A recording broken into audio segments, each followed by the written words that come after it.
A Bíblia é dirigida ao homem da imaginação, aquele que é imortal e não pode morrer.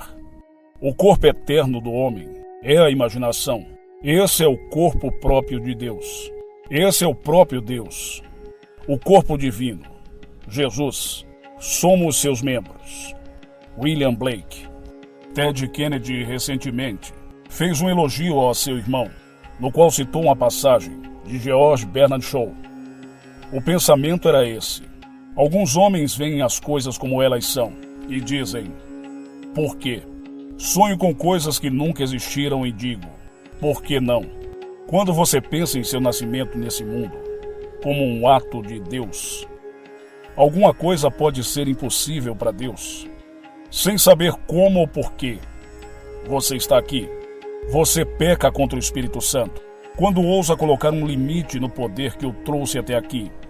Não há pecado contra o Espírito Santo, além da crença do homem de que algo é impossível, para a sua imaginação humana maravilhosa.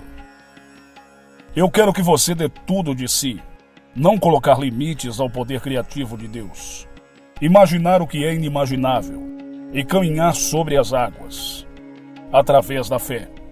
A água simboliza a sua aceitação da vida como algo psicológico e seu drama como ocorrendo na imaginação. Quando você para de se desculpar ou de ver qualquer pessoa pelas experiências da vida e começa a reorganizar a estrutura de sua mente para sentir que seu desejo foi realizado, você está andando sobre as águas. As Escrituras falam da pedra, da água e do vento. Aceite os fatos da vida e você vai estar pisando na pedra. Mude os fatos em sua imaginação e você os transformará em verdade psicológica, que então se tornará uma experiência espiritual. Quando você vive de acordo com esse princípio, você está caminhando sobre águas, em direção ao seu nascimento, vindo do além. Deixe-me agora compartilhar algumas experiências de um amigo que pratica a arte de caminhar sobre as águas.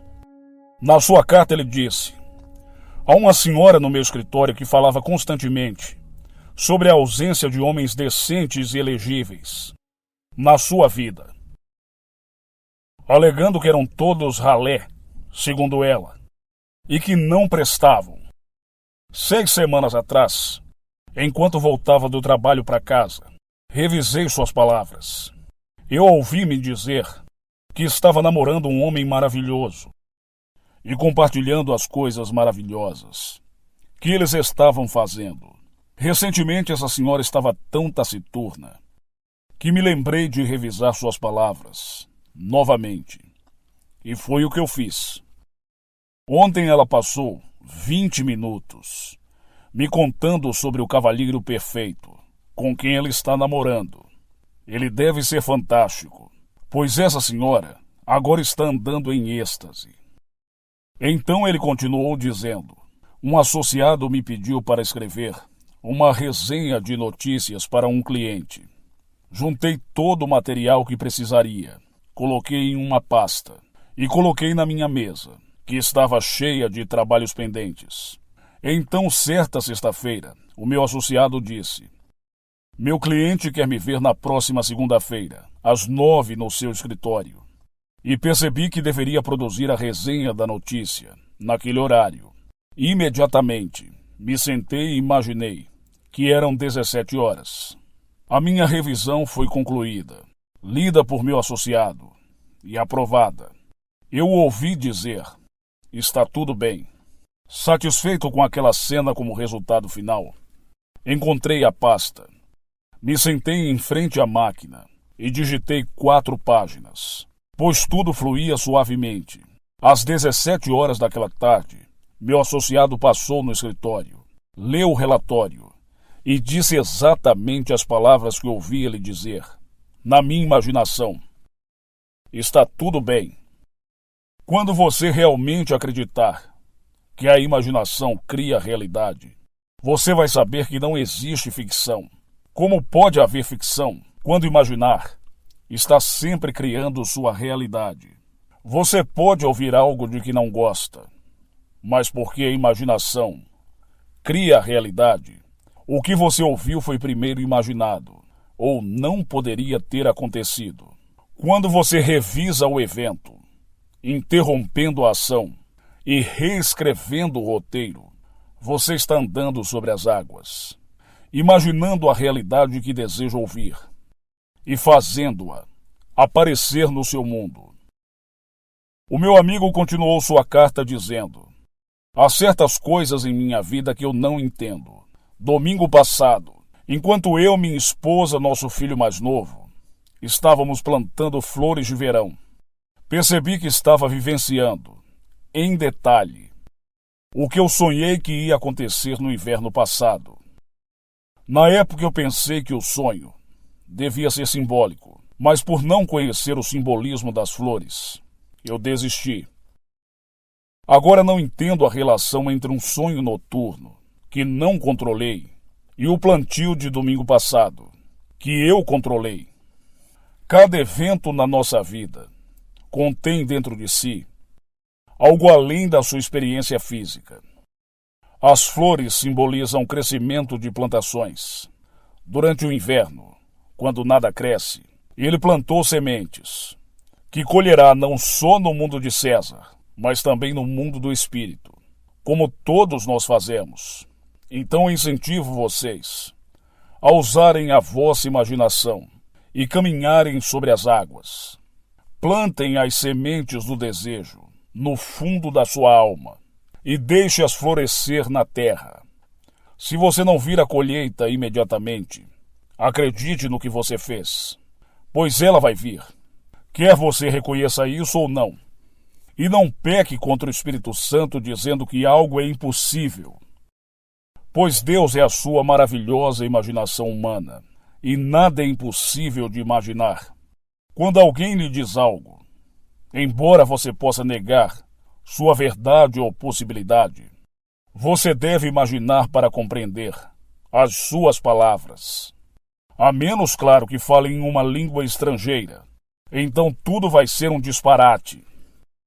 Como Paulo disse, eu prefiro falar 5 palavras com entendimento do que 10.000 palavras que não podem ser entendidas. Não pense nas razões pelas quais você não pode realizar o seu desejo. Simplesmente pense que você já o tem. Se você disser a si mesmo que não é possível, estará pecando contra o Espírito. Não conheço nenhuma limitação ao poder de Deus. Eu recomendo que você use sua imaginação para tudo que é lindo e amoroso.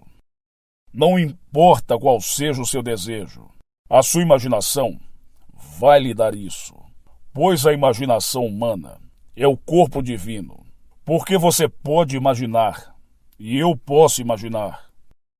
Nós somos membros desse corpo divino e todas as coisas são possíveis para Ele. Não há nada impossível para Deus. Tudo o que você precisa fazer é imaginar a sua realização. A fé é uma experiência que termina como experiência. Experimente acreditar que você já tem tudo o que deseja e vai ter essa experiência. Teste-se como o meu amigo fez. Ele experimentou a ideia de que uma senhora tinha um namorado maravilhoso. Ele então imaginou ouvi-la contar sobre o novo homem em sua vida. E aí o experimento dele se tornou a experiência dela. Você é o centro do mundo em que vive. Um outro aparente é apenas uma extensão de você mesmo, pois o centro do seu ser é multifacetado. É ele quem desempenha o papel de todos os outros aparentes. Eu desafio você a experimentar um emprego novo, ou melhor, um marido ou uma esposa, um carro ou uma casa nova. Não tente analisar seus desejos ou se culpar, pois no momento em que você faz isso, você descobre inúmeras coisas que são desagradáveis. E no momento em que são pensadas, elas são formadas. Ninguém está sem pecado, Em algum momento todo mundo cobiçou ou roubou mentalmente. Descreva um homem em termos pouco lisonjeiros, e você roubará o seu bom nome. Todos são culpados. Portanto, não se analise, pois se o fizer, você vai errar o alvo. Preocupar-se com o que você pode ter feito é desperdiçar o seu poder criativo. Você colherá o joio e também o trigo. À medida que todo ato imaginal se realizar, mas comece agora a plantar algo lindo. Não apenas para você, mas para seu vizinho, amigo ou filho. Se apaixone pela ideia de que ele está feliz e seguro. Sinta a satisfação que surge quando alguém reconhece a sua colheita, pois se a colheita não for reconhecida, não há satisfação. Mas quando você faz algo conscientemente e vê a sua colheita, você recebe uma enorme satisfação. Prove que seus pensamentos têm poder criativo, imaginando conscientemente, constantemente e andando sobre as águas. Não importa o que aconteça no decorrer do dia, revise. Faça com que o dia esteja de acordo com o que você deseja, e você vai estar caminhando sobre as águas. Gênesis conta a história de Jacó, que viu um poço coberto por uma pedra. Removendo a pedra, ele tirou água para seu rebanho, e quando ele colocou a pedra de volta, tudo parecia permanecer como antes. Então ninguém sabia quem havia rolado essa pedra e removida a água.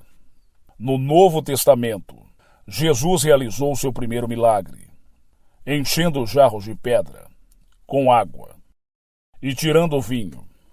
Os fatos cegam o eu da imaginação. Eu vim para curar essa cegueira e mostrar como remover os atos da natureza. A mulher no escritório compartilhou seus fatos, assim como o homem que havia sido repreendido, descobrindo que a imaginação era o seu poço. O meu amigo removeu aqueles fatos pétreos de sua mente e extraiu de sua imaginação a verdade que desejava ouvir e a colocou em outro recipiente, outro fato. Despeje a água em qualquer recipiente e não se importará com o formato ou tamanho do recipiente. Congele o recipiente e a água vai ter adquirido outra forma. Portanto, se você remover a pedra e tirar a água, vai poder colocá-la na forma que desejar e ela vai se exteriorizar. Não deixe passar um dia sem praticar a arte de caminhar sobre as águas. Cada vez que você usa sua imaginação amorosamente em favor de outra pessoa, você está mediando Deus para o aparente outro. Muitas pessoas usam a imaginação sem amor, mas ainda assim estão mediando Deus para outro. Milhões de pessoas acreditam que alguém amaldiçoou os Kennedy. Você sabia que tais poderes existem? Porque a imaginação cria realidade. William Butler disse certa vez: nunca terei certeza de que não foi alguma mulher pisando no lagar que iniciou a mudança sutil na mente dos homens, ou que a pressão pela qual tantos países foram entregues à espada não começou na mente de algum pastor, iluminando seus olhos por um momento antes de seguir seu caminho. Quem sabe quem essa noite, sentindo-se magoado, traído por um amigo, vai colocar em movimento seus pensamentos de raiva e vingança, sem nenhum pensamento de arrependimento. Talvez ele não conheça a arte do perdão, ou não tenha o desejo de perdoar, permitindo assim que seus pensamentos se movam, construam e construam, até chegarem ao seu fim inevitável, imaginando-se em sua vida. Mas como disse George Bernard Shaw, alguns homens veem as coisas como elas são e dizem: por quê? Eu vejo coisas que nunca existiram e digo: por que não? Eu conto-lhes a incrível história de Jesus, o padrão que o homem deve seguir para escapar da morte eterna. E digo, por que não? Como podemos nós, que nascemos fisicamente pela graça de Deus, mas não conseguimos fazer crescer um único fio de cabelo, ou uma unha, ousar colocar um limite no poder de Deus? Se a graça de Deus nos deu o nascimento físico, esse mesmo poder não pode nos dar o nascimento espiritual para um mundo superior? A promessa é: você vai nascer do alto. Se Deus faz tal promessa, Ele tem o poder de cumpri-la. E Ele o faz, através do seu dom de visão. Nascidos da carne por um poder além de nós mesmos, estamos destinados a nascer em um mundo espiritual, por um poder além de nós mesmos. Porque a semente de Deus desceu e se uniu a nós. Foi plantado por um ato criativo. E quando essa semente é fertilizada, ela irrompe. O padrão desperta e passamos para uma era totalmente diferente. O padrão de Deus irrompeu em mim. Eu estou lhe contando minha história na esperança de que vocês que a ouvem acreditem e provem sua verdade por si mesmos. Eu lhe contei sobre a lei de César. Eu lhe ensinei como andar sobre as águas e como usar essa lei psicológica para mudar o seu mundo, não apenas para vocês mesmos, mas para os outros. Ninguém precisa ficar atrás da proverbial bola 8. Se souber dessa verdade, não há necessidade de mendigar ou pedir nada a ninguém, pois tudo vive no imaginário humano, pronto para se apropriar e se tornar visível. Todos nascerão do alto, pois todos são Deus, e não há nada além de Deus. Ninguém pode falhar, mas a história de Deus deve ser ouvida e acreditada. Então Deus se envia como mensageiro, escolhendo um indivíduo e o fecundando. A pessoa pode ou não saber o que está acontecendo, mas no intervalo de tempo perfeito, o nascimento acontecerá. Todos aqui são chamados para um propósito. Se você ainda não esteve unido a essa semente, espere, pois é cedo e não tardará. Existem aqueles que estavam conscientes quando receberam a semente. Outros não. Mas quando a criança nasce, importa-se o momento da concepção, é lembrado ou não, é tudo o cumprimento de um plano perfeito, dentro do corpo eterno de Deus, cada um cumprindo a sua ordem específica. Aqueles que vão ser o apóstolo, outros o profeta, outros o professor, o ajudador e o curador. Existem diferentes níveis no corpo de Deus, mas isso não importa, porque nesse corpo nós somos todos um. Por favor, me leve a sério. Quando você souber o que quer da vida, construa uma cena que implique que seu desejo seja realizado. Veja isso tão claramente quanto possível. Sinta a sua naturalidade. Experimente até conhecer a cena e tudo o que ela implica. Vai ser real. Agora, na medida em que você acredita na sua realidade, o seu experimento vai se tornar a sua experiência. Não pare por aí. Continue imaginando e compartilhando os seus resultados com as outras pessoas. Diga-lhes como se libertarem da escravidão do mundo de César. Quando você souber quem você realmente é, não vai sentir inveja de ninguém. Como você poderia, quando você sabe que é Deus, e eles são apenas você mesmo, expulsos? Se amanhã entrar em sua vida algo que não é do seu agrado, não aceite, pois esse fato cega o eu da imaginação. Remova a cegueira, perguntando a si mesmo o que você gostaria, em vez do que parece ser. Entre nesse pensamento. Deleite-se com isso, como se não fosse um fato. Convença-se de que sim. Acredite em sua realidade. e ela se tornará sua experiência. Agora vamos entrar no silêncio.